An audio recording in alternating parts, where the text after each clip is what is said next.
Do you want to view all the notes you added to Instagram Reels and posts? You can check all notes added to someone posts with just a few simple steps. Hello everyone, welcome back to our new video.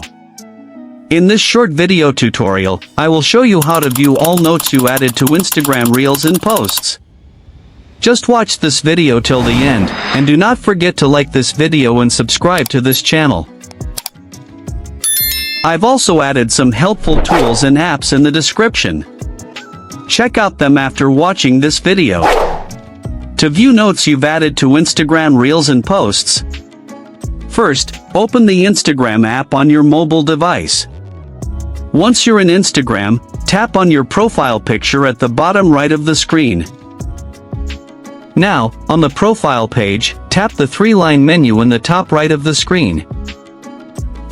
When you tap it, a new screen will appear.